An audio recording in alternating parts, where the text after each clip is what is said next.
yo, this is the Oddcast. Hey, yo, this is the Oddcast.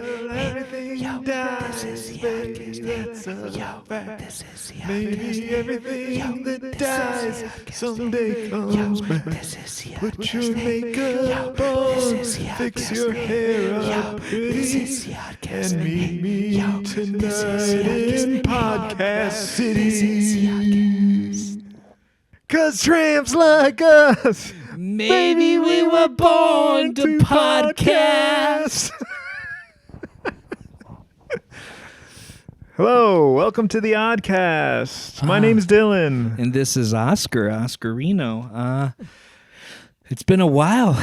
Thank you so much for everyone who's seen the last episode of us doing My Dinner with Andre. Yes. It was one hell of a ride, and I hope you all enjoyed it and, had a pleasurable experience watching that. Yeah, and enjoy it while it lasts, because that might be the last video podcast for a while.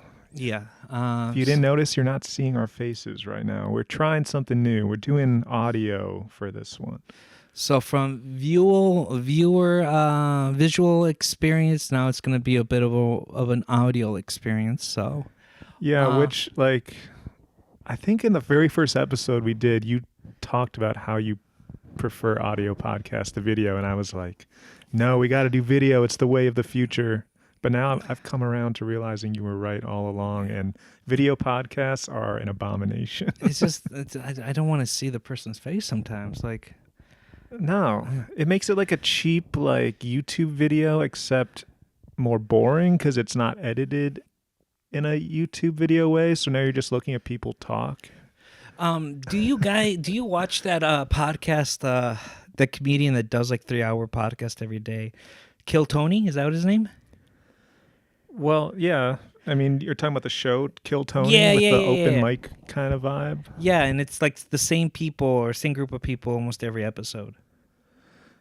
Not quite. They bring up people from the audience. By the way, I kind of despise Tony Hinchcliffe. I was going to say that show. Yeah, I heard it's not good.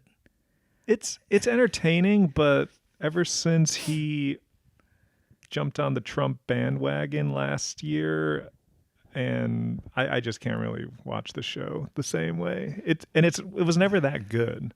He's just. Have you seen it? No, but and this is a segue to our topic. But I did hear about the drama that Mark Maron did last year, just calling them out and calling Joe Rogan out and making them accountable that they're probably the reason that Trump is president because of their influence. And, people are saying they don't have that much inspiration. They're just comedians. And it was like, no, they have a platform. They bring these people up. They have to be accountable for this stuff. And then they're calling Mark Maron out. And Mark Maron's like, no, I'm leaving. I'm done with this stuff. But I'm letting you know you guys are bad. Yeah. I remember Tony having that beef with Mark Maron after he called them all out. And just Tony's defense against Mark is the stupidest one. Oh, he's an old man. He's old. What does he know about podcasting? What does he know about that? And Mark is like, dude, I practically started podcasting. And, the defense of calling someone old is one of the most stupidest and lamest ones. Because, you can still be good even if you're a certain age. And he's one of those people who prove it, Yeah, you just get wiser, more worldly. We should say, though, you brought up Mark Maron because he's in the movie we just watched. Yes. We literally just finished watching this movie 15 minutes ago, and we turned the mics on, and we're going to podcast about it. And that movie is Deliver Me From Nowhere. He is a star, one of the guests. He starred He starred in this movie. But yeah. We should say that's the Bruce Springsteen movie. It has the most inscrutable, dumb title. I could not remember it for the life of me when I was trying to look this movie up. I thought it was Deliver Me From Evil. Same here, dude. Same here. I was like, okay, Deliver Me From Evil. It's going to be a religious or maybe a horror movie, but no, it's... Yeah, there is a horror movie from 2014 called Deliver Us From Evil or something. And this is called, I think We should look this up. It's Deliver Me From You Nowhere is the subtitle, but it's called like Bruce Springsteen. Deliver Me From Nowhere. Springsteen, Deliver Me From Nowhere. So the title of the movie is actually Springsteen, and Deliver Me From Nowhere is the subtitle. This is like starting a new Springsteen movie franchise, maybe. Yeah. So I don't know if we want to spoil our opinion about the movie right off the bat. I kind of don't want to just say I liked it or I didn't like it, but there's a lot to unpack. I think we'll have to organize this first. It's directed by Mr. Cooper, Scott Cooper. Is that it? Have you seen his other movies? No, I've never heard that name before. Let's look him up. He did that movie with that country movie with what's his name? The guy from Big Lebowski. Jeff Bridges? Yeah, with Jeff Bridges as a country star. Crazy Heart? Yeah, is that what it's called? He did that one. And then he did the Furnace movie with Christian Bale. I don't remember that one. Out of the Furnace. Out of the Furnace, yeah. Yeah, I don't recognize this crime drama. I think I did see it at the time. I saw it. I enjoyed it. I'm just thinking it's a little bit unorthodox from... I mean, it makes sense with the Crazy Heart movie, but... Well, okay, so those two are the earliest movies listed on his Wikipedia first paragraph. The rest I've never heard of. Black Mass. Oh, Black Mass is another good one. I heard it's good. That's with Johnny Depp. Johnny Depp in bald wig, bald cap. Yeah. As Whitey Bulger, American mobster. So I got to watch Black Mass. Hostels, another Bale movie, looks sort of Civil War era. Civil War related. And Antlers, supernatural horror. So he's done a lot. Kind of a lot in the noir crime horror genre, it seems. Yeah, but it's directed by him. The Pale Blue Eye. He did this thing with Bale as Edgar Allan Poe. I did not see this movie. Did you? I haven't either. No. Didn't know about it until now. So he likes biopics. He likes historical fiction. But before we talk about the movie, I wanted to ask you your relationship with Mr. Bruce Springsteen. Well, your thoughts of Mr. Springsteen and back then, anything, if you want to start. Okay, good. I felt like we should both do this. And I'm going to say I'm not a huge Bruce Springsteen fan. I like a few of his albums quite a bit, like the famous ones, Born to Run, Darkness on the Edge of Town, Born in the USA, I would say are the three I know pretty good. And then there's a lot, like, I don't know how vast his discography is, but he has had like 5 decades of a career at this point. So, and I also kind of was into his post 9/11 The Rising period when he made that album about, America's, rising from the ashes of terrorism and stuff. It was a pretty solid album, I thought, back when I was... Was it with a band or was it just by himself acoustic? It was a full E Street Band album. Okay. Pretty surprisingly catchy, anthemic rock songs for a pretty somber subject. But that's kind of the extent of it. And the album, this movie, is mainly about Nebraska. I haven't heard in several years at least, and I was never super into, but I can appreciate its greatness. Greatness in... We'll talk about that. Well, what's your opinion? What's your relationship? Let's not talk about Nebraska right now. Let's just put it on a pause. Sure. Put a note on it. What's the word that they say?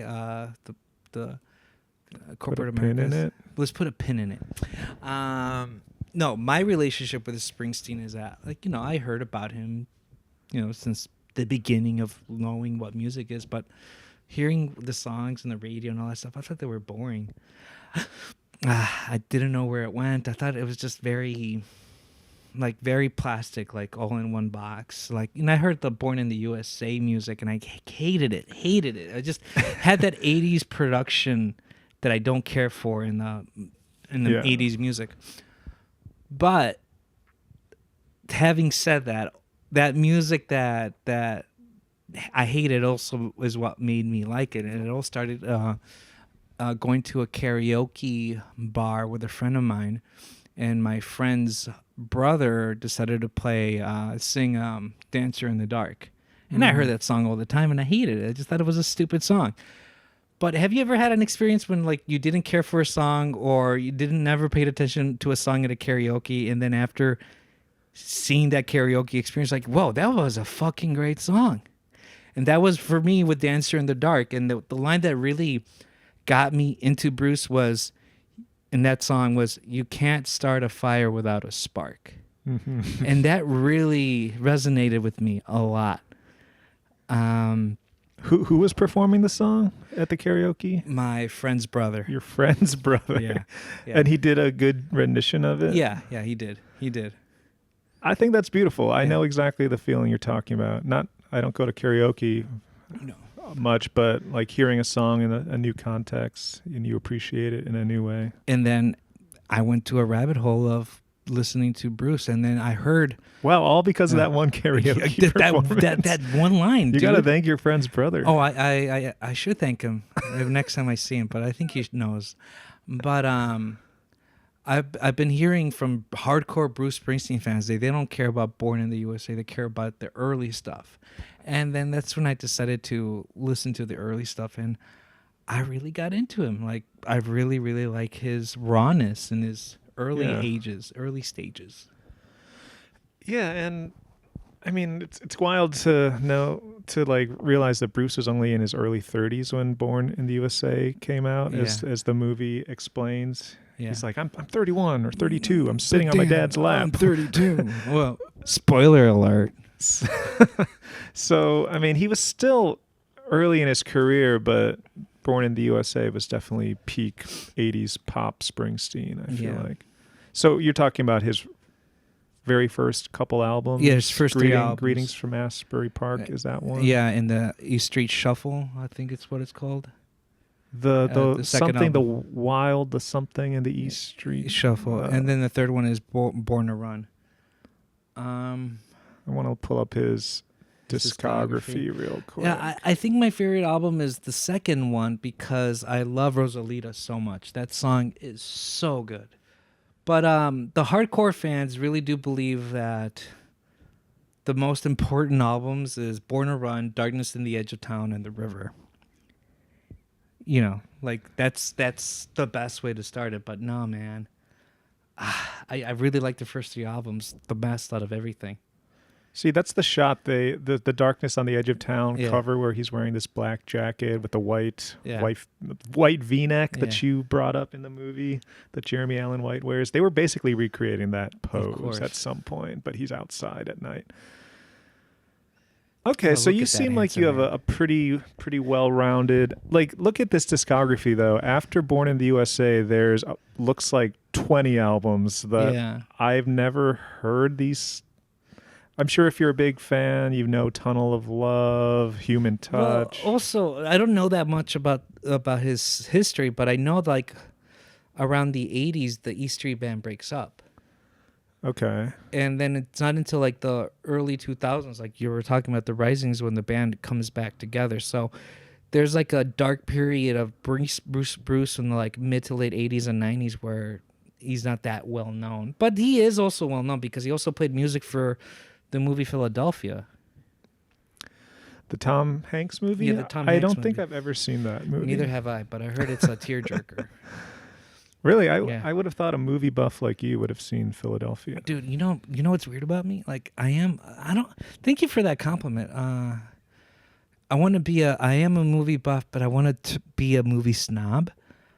But I'm not there yet because you don't usually hear people say they want to be a movie snob. But like, that has a negative connotation. Like I've seen very like some like obscure movies, Luis Buñuel, Akira Kurosawa, your favorite stuff like that. But then I haven't seen movies like Planes, Trains, and Automobiles or Trading Places. I've seen Planes, Trains, and Automobiles. I haven't seen Clue.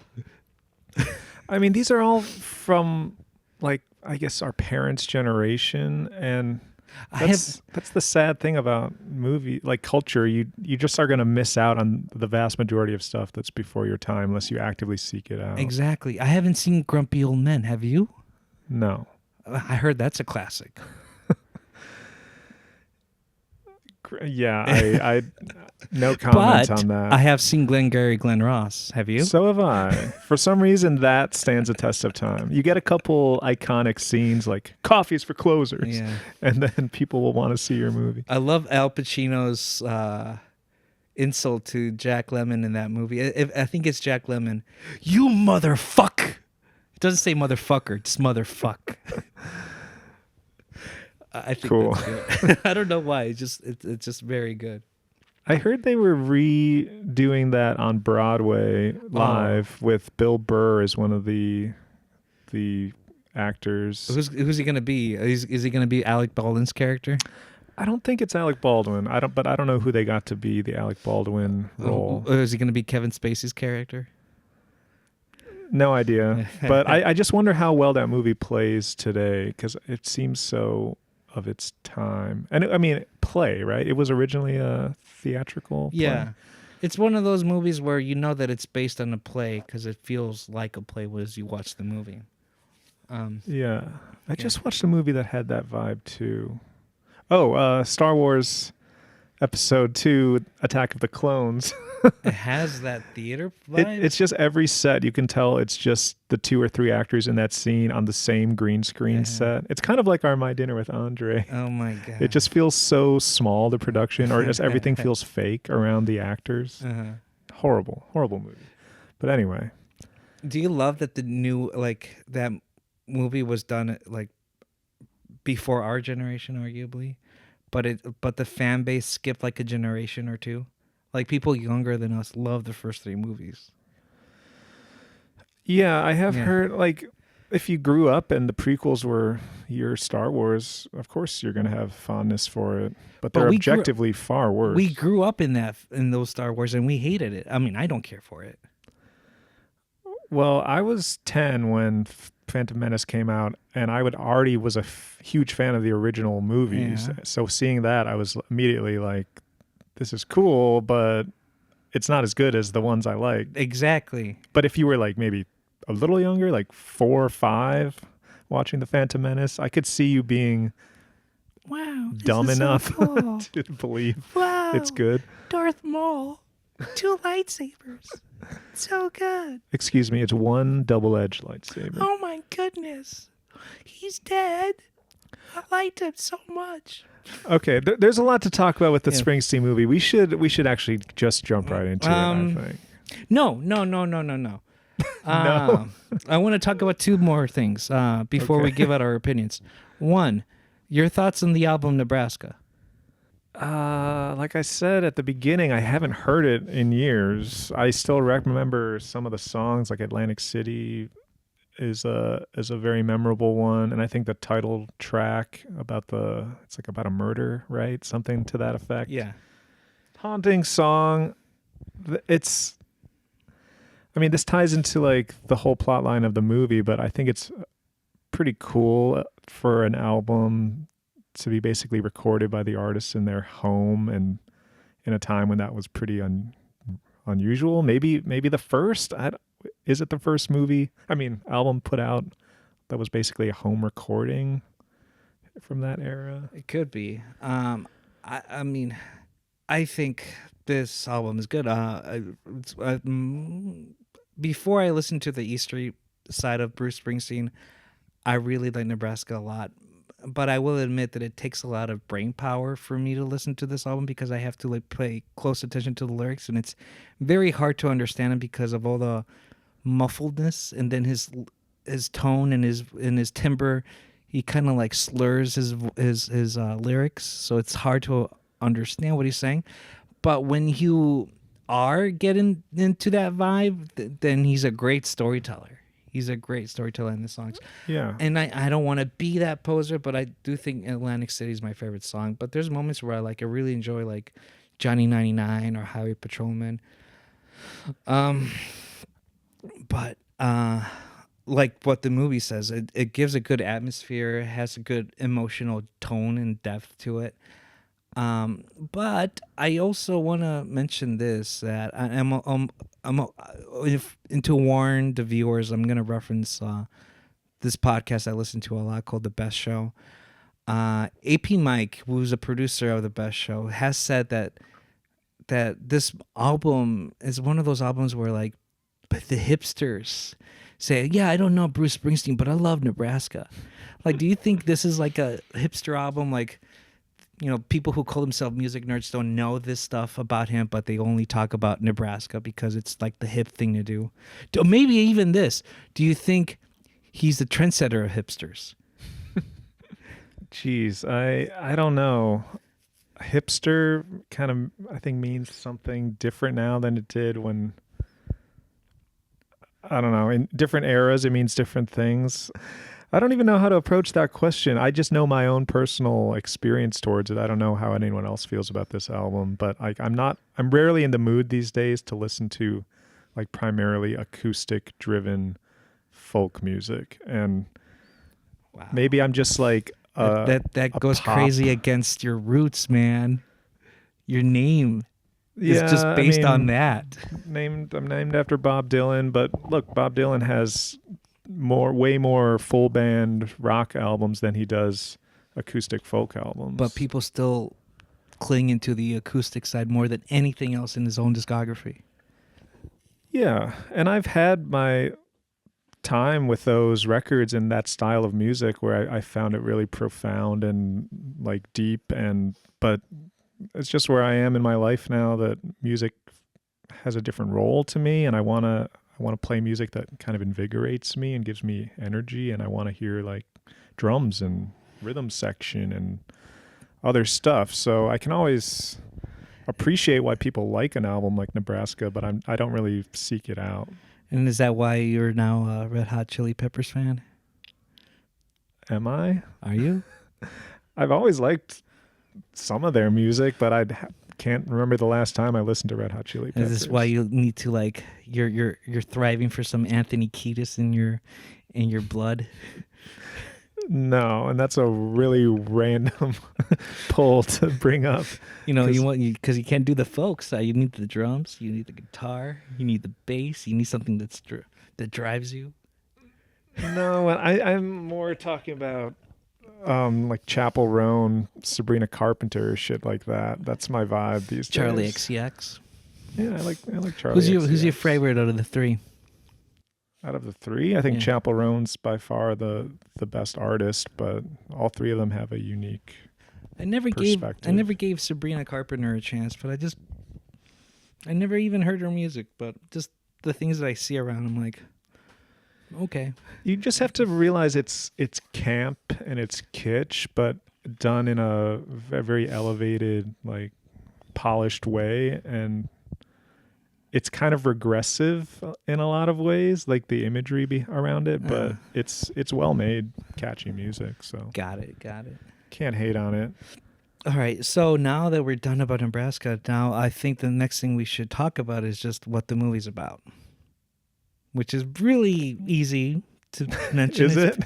It's like the movie is about Bruce Springsteen and his life, but they're not going to talk about his whole life. It's just his Nebraska chapter in his life, and then they show little glimpses of his childhood. Because this is the first entry in the Springsteen cinematic universe, and there's going to be many movies, I hope. Okay, so because why else would it be Springsteen, Deliver Me From Nowhere? So you're saying that Scott Cooper is going to be competing against the MCU? No, I hope Scott Cooper's fired after this one. I think, and I'll just lay my hand out on the table now. Like, I think this movie has a lot of strengths. The acting is pretty good.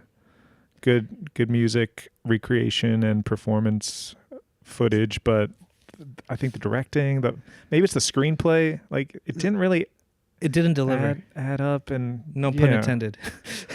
It didn't deliver. Hey, good one. I just didn't understand how certain parts didn't go well. I understand that they were trying to show Bruce in the emotional sense that he's depressed, that he's fighting the xeno demons, but like as he's showing that, it's very corny how they're showing that in a visual standpoint. Well, that you bring up Bruce's depression, and obviously that's running through the whole film. He looks very sullen and depressed a lot of the time. And they keep cutting to these flashbacks in black and white of him as a kid with his alcoholic, abusive father. But it's not till the last title card of like, Bruce continued to deal with depression to this day, but is managing it with like support from friends and family and stuff. Yeah. It felt like it came out of nowhere to me because they never brought up the depression that much. You're right. Even though this whole movie was about his depression, maybe the argument they're saying is that depression is hard to show or to visualize. Everyone has a different perspective of depression, but I also think that objectively depression, someone can know who's depressed or not. It's just basically saying, oh, that person's extremely sad. But again, maybe I shouldn't objectify, because you can still be a functioning adult and be depressed, right? Can you? Absolutely, you can. And the movie starts with him on a big stage on the river tour in like 80 or whatever, 1980. And he seems like he should be Early successful 80s. On top of the world, but they don't really lay the foundation for why he's sad. Battling depression. Why he's a sad boy. Until like later on you see that stuff is happening. Maybe that's what Scott Cooper's trying to show, like give us the mystery, like who is this man and why is he depressed? And also the delivery about the relationship with him and his dad was a bit corny too. Like, I don't want to undermine Bruce's trauma. I think I'm critiquing more than anything Scott's filmmaking storyline about it, because like I maybe I'm getting personal here, but like I've also experienced a father who was a raging alcoholic and beat the crap out of me.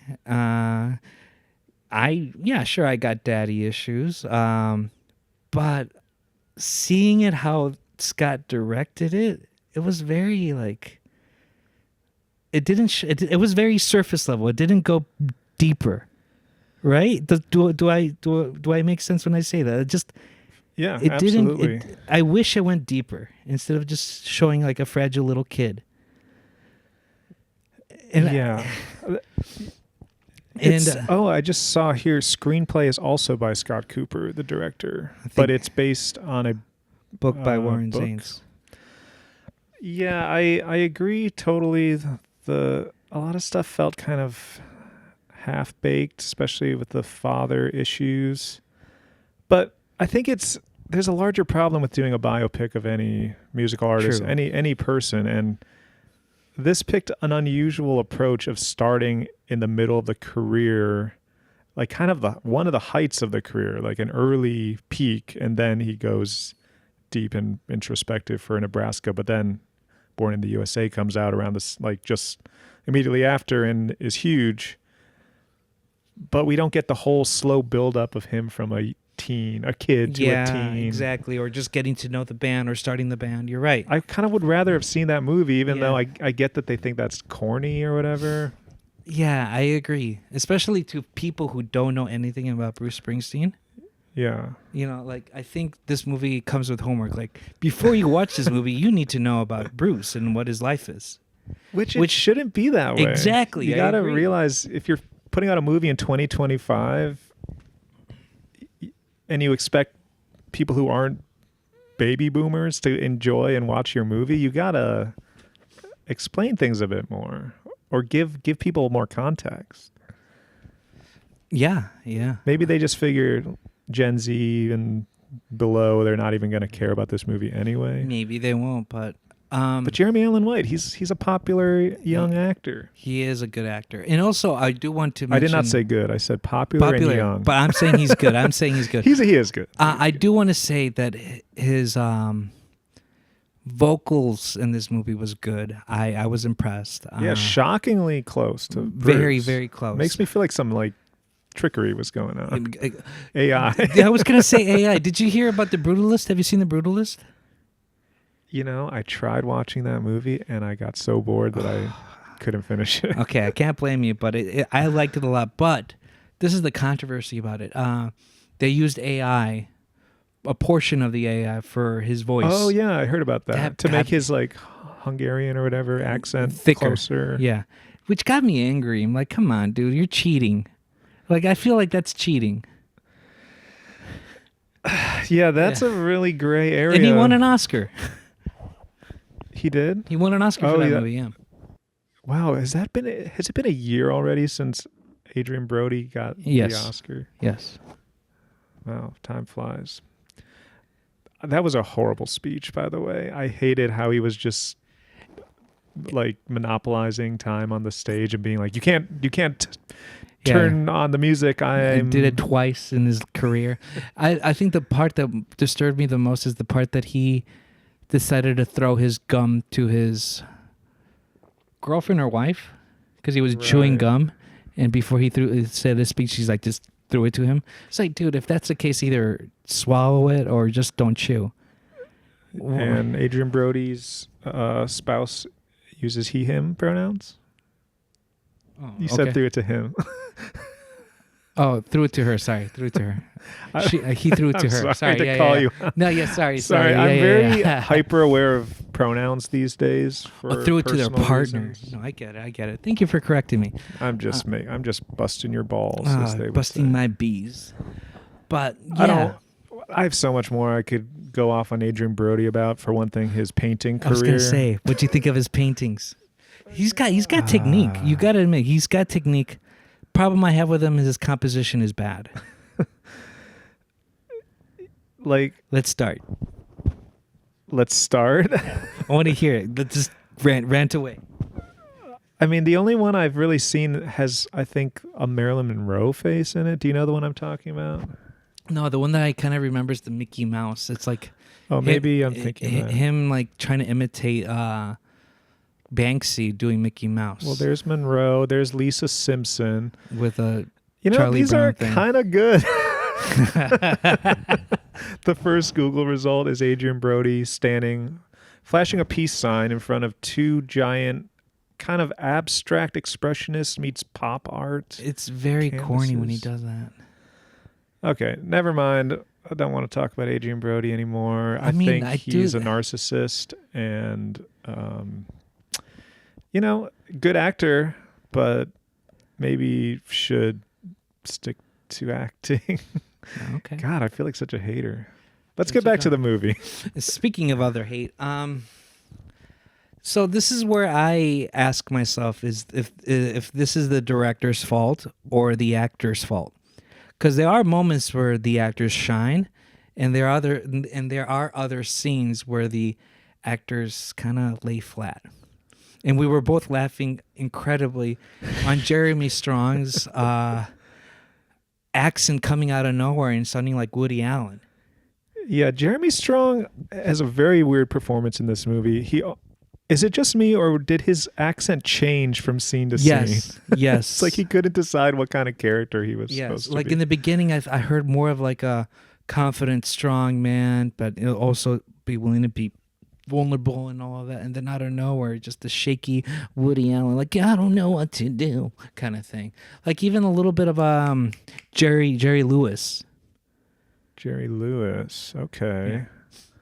I don't know Jerry Lewis well enough to He plays comment on he plays that. this stereotypical Jewish guy, like, oh boy, I don't know what to do kind of thing. Doesn't he also play an Asian man in Breakfast at Tiffany's? Is that him? I'm not sure. I'm not sure either. I could be thinking of someone else, but Jeremy Strong, famously playing Kendall Roy in the great HBO series Succession, plays this man, John Landau, Bruce Springsteen's record manager. And I see the resemblance from this more recent photo of John Landau. But yeah, Jeremy Strong is giving a very weird performance. This movie also has many Jeremys in it. Jeremy Alan White. I guess there's two. It's the Jeremy movie.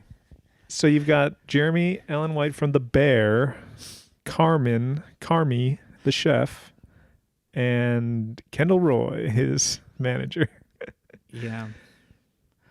I will give a compliment that I never been in Jersey, but it seems like this movie is like a love letter to New Jersey, showing these nice scenes from Asbury Park, Yeah. the boardwalks, that kind of thing. I've only really driven through New Jersey. I don't think I've ever made a conscious stop and spent any time in Jersey, but I've heard there are a lot of cool places like the boardwalk, Atlantic City.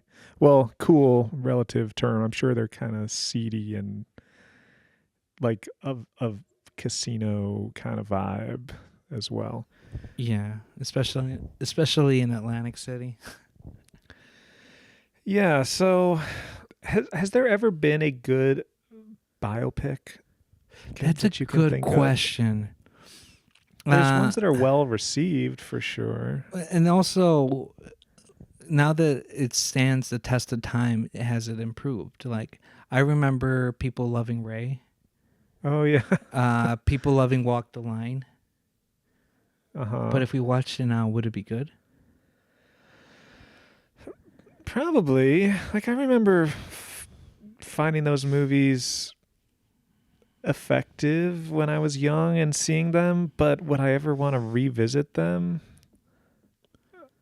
Probably not. Yeah. They always just seem kind of depressing because a lot of these music artists, Ray Charles, Johnny Cash, like they're so tortured. They have drug and alcohol abuse issues, and it's just like torture porn for emotions. And but there's a satisfaction in the end. They're successful. You even made a joke about that while watching the movie, like, oh, like they're all sad and everything, but no worries. Well, they're gonna play a show and he's gonna be all good. Or like in the end, it's all success. You said something like that while we were watching it.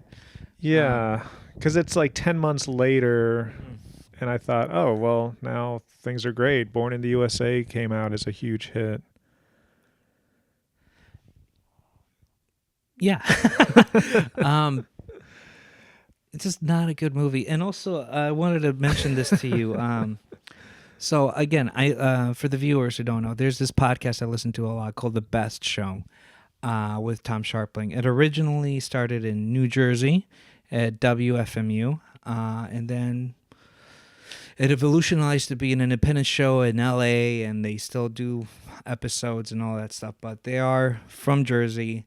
They are Jersey people, and they love Springsteen. Okay? And from a while back, Tom Sharpling had this funny idea called the Frankie Teardrop Challenge, because he thinks that song is one of the scariest songs ever.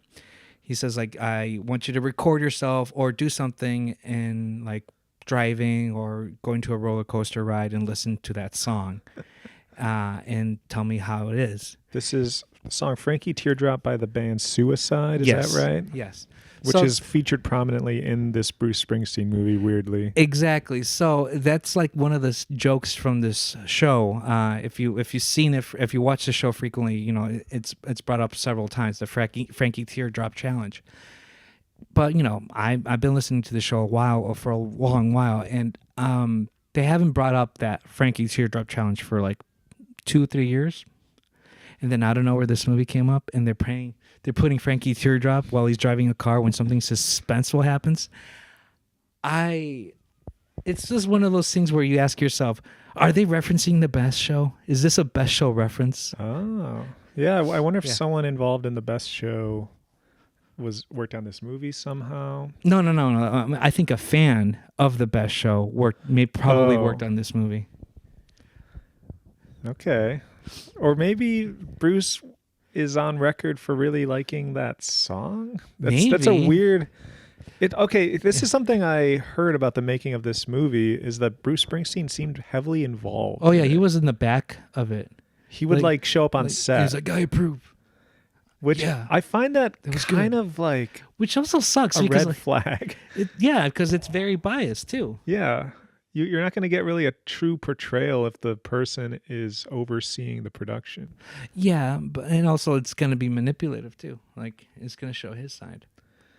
It's not like he wrote the screenplay or like really did much, but I just remember seeing a Jeremy Allen White interview where he said Bruce was on set almost constantly watching him act, and it actually made Jeremy Allen White feel pretty uncomfortable. Even more nervous. And he tried to talk to Bruce about it and get him to stop coming. Yeah.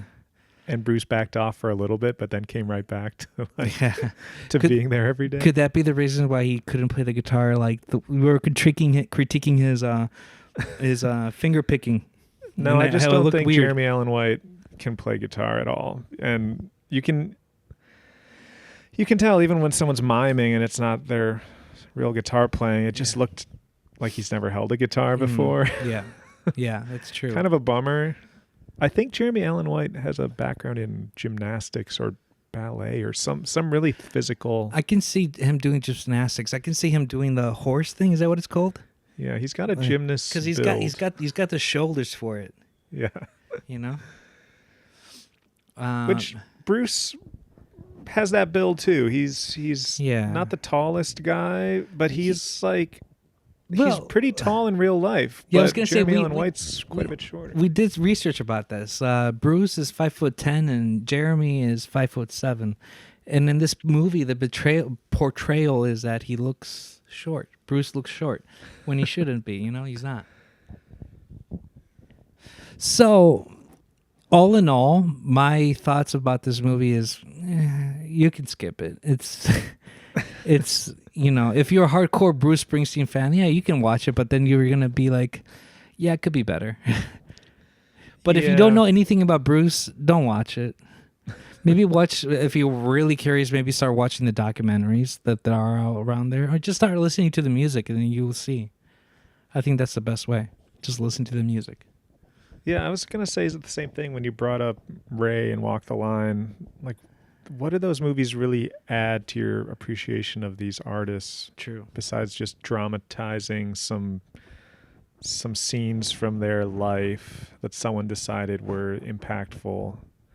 Like, in a way, I respect this movie for taking such a narrow slice of his career and focusing on it, but it feels like nothing really happens. There's a lot of just scenes of him moping around at this rented house, sitting on the floor. Though. It is a nice house. Yeah, okay, there was a scene. We were both laughing at it, too. Like, again, I'm asking, what's the point? Like, Scott Cooper, what are you doing?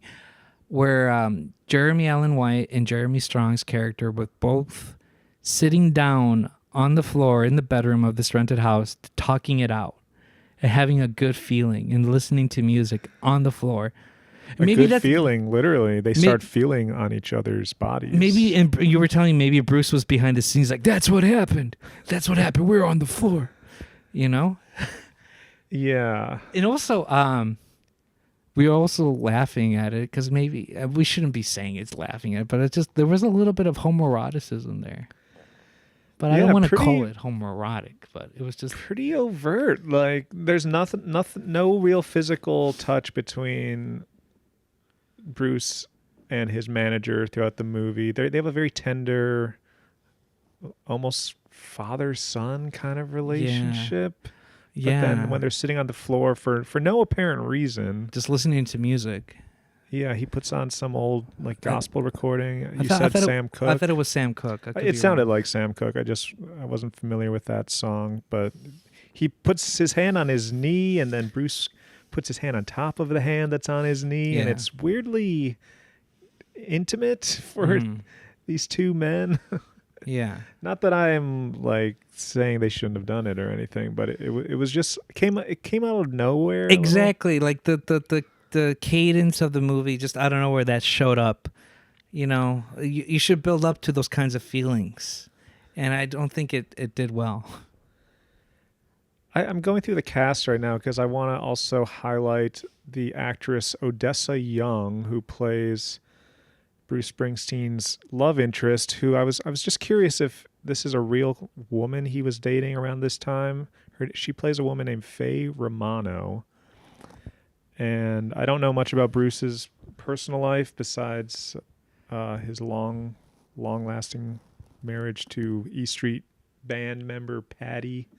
I don't know how to say her last name. Scalfa or something. Oh man, I bet you the comments are gonna yell at us for ruining her last name. Well, whatever. But it's another part that felt kind of constrained and almost censored in a way because Bruce is still alive and he's kind of overseeing this project. That whole relationship felt like something was being held back and not quite truthful or something. That's just the vibe I got. It was a weird character, like a single mom who lives in this town where he's living to record this album, and he's like has this on and off again relationship with her. It felt very irresponsible because she has a kid and he'll be like hanging out with them as a family and then just ghosting them for weeks. Yeah, I'm done. I'm going to LA. Start my Born in the USA tour. And there's an interesting story in that if they explored that side of him, but you don't really get much from Jeremy Allen White's character and the writing. It's a lot of just looking serious and not saying much. Yeah. And then Mark Maron, of course, as the Chuck Plotkin. He plays Chuck Plotkin. Let's see if Mark and Chuck look alike. Oh, there's no pictures of them. He worked with Bob Dylan as well. Oh, thank you so much for bringing that up. I wanted to ask you, like, I know that one of Bob Dylan's offspring of, if I'm saying in the musical sense, is Bruce Springsteen. You see it everywhere. Like, he's a hardcore Bob Dylan fan. Like, he just wants to imitate Free Will and Bob Dylan album cover. Oh. But also give that Marlon Brando / James Dean vibe. I mean, so wanted to ask you, as you were watching this movie, did you think to yourself, that's Bob Dylan right there. Like, he's acting like Bob right there. No? Not really. I was thinking that here. There's times where his voice and Jeremy Allen White's performance almost was like leaning a little to an older Bob Dylan, kind of raspy and ragged in his speaking voice. Yeah, and this is another argument I have about Bruce. Bruce is from Jersey, right? Yes. He doesn't have a Jersey accent. Why is that? You mean the real Bruce? Yeah. Yeah. I don't know. Accents are weird. Maybe he just didn't fit that stereotypical mold, who he associated with growing up. Do you think he was one of those people who they wanted to imitate someone so bad, and then for a long time he just, when you listen to a song ironically, and now you listen to it so many times, or like a band ironically, you listen to them so many times that it turns out to be your favorite band unironically. Like, I feel like maybe that could be Bruce Springsteen's like accent. He didn't want to have the Jersey thing, so he's just trying to change something up, trying to get a different voice, and then I don't know where it's there for the rest of his life now. Yeah, I could see that. He seems like someone who would consciously invent a cooler character for himself. Yeah.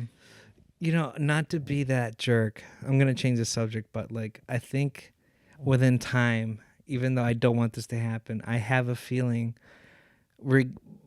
if we're seeing that we're having a Bruce Springsteen biopic, I think it's within time in our lifetime we're going to see a Billy Corgan biopic.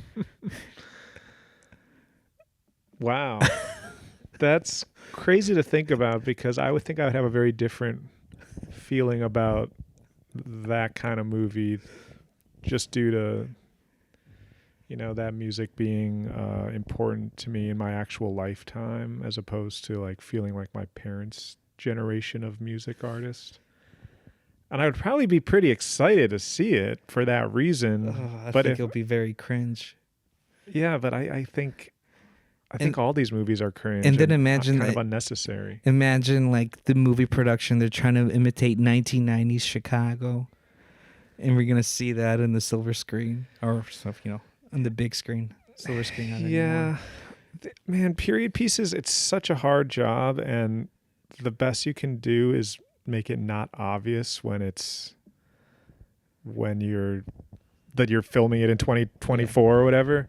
But you could tell this movie didn't have the biggest budget because their 1981 New York set was basically one small street with a couple like old vintage looking taxis. Yeah. And it was supposed to be the outside of his recording studio, and there was a diner. It all just looks like one block. Yeah, on Scott Cooper's defense, there's not that much to show if they're going to show Nebraska side. It's just basically him in the house. You know? Yeah, but the movie jumps around a lot. Like every scene, he's in the house, and then he's in New York, then he's in L.A. briefly, and it's just all kind of jumbled together. And some of these other movies Scott Cooper has made, they're good movies, I think, from what I remember. Yeah, they're fun. They're. I mean, I do like them, but I just think this is so far out of the movies I've seen, I think this is his worst one, and it's his most commercially successful one, though. I doubt that. I can't imagine this movie's very successful. I mean, in his career, I would say. But then again, it makes me think maybe Scott Cooper is one of those for hire directors. People have this idea, it's like, we'll need to hire this guy. And it's like, yeah, I guess I'll do it.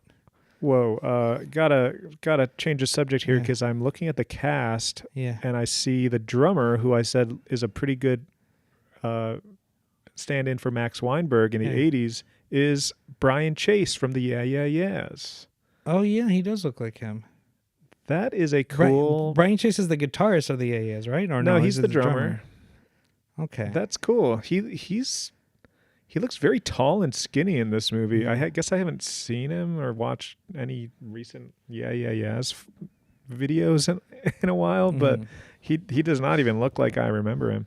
And then the members of Greta Van Fleet are in Bruce Springsteen's bar band that he's playing at the Stone Pony Bar in Jersey.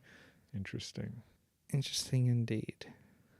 So you're a fan of Jeremy Allen White. I know you've seen all of The Bear, right? Yeah, I like it. I haven't seen what the freak is it called? The TV show with Shameless? I haven't seen Shameless. Me neither. I've been wanting to, but I just haven't had the time to do it. But no, I like his acting. But sometimes I do think that he's just in a box. Like he only can do two things: just be emotional or start yelling. Yeah, you know? I get the same vibe. He seems like I can't really see him being truly joyful and happy in a role. He just always has this darkness to him psychologically. Yeah, and he's good at that kind of character and that emotional quality, but I find it pretty one note most of the time. Yeah, I mean, but there's potential, so I don't want to say that he's a one-note actor yet. Oh, look at this. He was a dancer who performed ballet, jazz, and tap dance. Ooh. He looks happy there. Yeah. He looks happy there. Oh, and he's going to be in the new Star Wars film. Speaking of Star Wars, The Mandalorian and Grogu. Do you know what the new Star Wars movie is going to be about? Is it still part of the Skywalker saga, or is it going to be something completely different? I think it doesn't matter because I feel like it's going to be the same recycled stuff that we've seen since the 70s. Yeah, I don't really know. I haven't been following. I just know this Mandalorian movie is coming out later this year, and that's the one Jeremy Allen White's going to be in. Well, I do like Grogu. Grogu is cute. Grogu is cute. Yes. In order to authentically portray Springsteen, White took singing lessons, guitar lessons, harmonica lessons, and worked with a movement coach. Springsteen couldn't tell at certain points whether it was White or himself singing. That I would believe that. His voice is shockingly close, as we already said. I mean, as we were watching the movie, we were asking ourselves if it was Bruce or Jeremy. Yeah. If I think an easy comparison point to this is the Complete Unknown Bob Dylan movie with Timothy Chalamet from last year, which you haven't seen, so I No. won't say too much about it. But I think this You movie can wins. spoil it for me. It's okay. There's really, that's the thing. You can't really spoil a biopic, right?